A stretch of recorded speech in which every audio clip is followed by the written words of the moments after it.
লীগ নিষিদ্ধে ৪-৮ ঘণ্টার আল্টিমেটাম। গণঅধিকার পরিষদ শুরু থেকেই গণহত্যার বিচারে সোচ্চার জানিয়ে দলের সাধারণ সম্পাদক মো. রাশেদ খান বলেছেন, এ ব্যাপারে সরকারের তৎপরতা পরিলক্ষিত হচ্ছে না। ৪-৮ ঘণ্টার মধ্যে গণহত্যার বিচার ও আওয়ামী লীগের নিষিদ্ধের বিষয়ে তাদের অবস্থান স্পষ্ট না করলে যমুনা ঘেরাও করা হবে।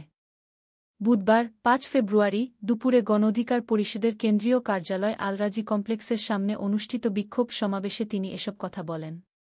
রাশেদ খান বলেন, আওয়ামী লীগ যে পাপ করেছে তাতে তারা কোনো ক্ষমা পেতে পারে না। শেখ হাসিনাকে ভারত থেকে ফিরিয়ে এনে ফাঁসিতে ঝুলাতে হবে। তিনি বলেন, আওয়ামী লীগের সঙ্গে সহানুভূতি দেখানো মানে শহীদের রক্তের সঙ্গে বেইমানি করা।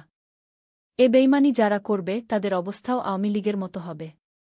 গণঅধিকার পরিষদের এই সাধারণ সম্পাদক বলেন, সরকারের অযোগ্য উপদেষ্টা পরিষদের মাধ্যমে রাষ্ট্র সংস্কার সম্ভবপর নয়। রাষ্ট্র সংস্কার করতে বিপ্লবী উপদেষ্টা দরকার। কিন্তু এ উপদেষ্টাদের অধিকাংশই সুশীল। তাই তাদের কাছে রাষ্ট্র সংস্কার প্রত্যাশা করি না। তিনি আরও বলেন, ইতোমধ্যে উপদেষ্টাদের ব্যর্থতা পরিলক্ষিত হয়েছে। সমকালে তাদের গাড়ি বিলাস ও গাড়ি ব্যবহারে অনিয়ম প্রকাশিত হয়েছে। এটাই কি রাষ্ট্র সংস্কার? রাশেদ খান বলেন, আমরা গত ৬ মাসের জবাবদিহিতা চাই, রাষ্ট্র সংস্কারের নমুনা দেখতে চাই। উপদেষ্টাদের আর্থিক হিসাব জনসম্মুখে পেশ করতে হবে। তারা যে জবাবদিহিতা প্রতিষ্ঠা করতে চায়, আগে নিজেদের জবাবদিহিতা নিশ্চিত করুক। এ সময় প্রশ্ন রেখে তিনি বলেন, বাংলা একাডেমিতে অধ্যাপক সলিমুল্লাহ স্যারকে পেছনে দাঁড় করিয়ে রাখা কি রাষ্ট্র সংস্কার? অযোগ্যরা যোগ্যদের সম্মান করতে জানে না।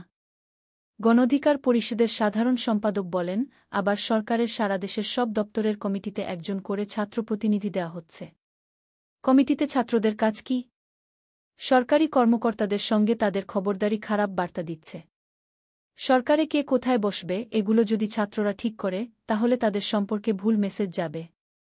তিনি আরও বলেন, দল গঠন করবেন, শুভকামনা রইল। কিন্তু গণভ্যুত্থানের চেতনা একভাবে দখল করে সরকারের সহযোগিতায় কিংস পার্টি জনগণ মানবে না।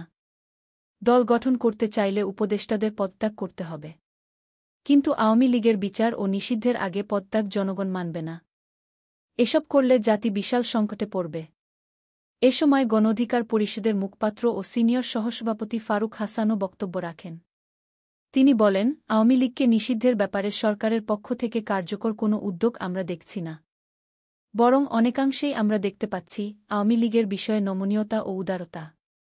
গণঅধিকার পরিষদের এই মুখপাত্র বলেন, আমাদের পরিষ্কার বক্তব্য, গণহত্যার বিচার না হওয়া পর্যন্ত আওয়ামী লীগের রাজনৈতিক এবং সাংগঠনিক কার্যক্রম নিষিদ্ধ ঘোষণা করতে হবে, নিবন্ধন বাতিল করতে হবে।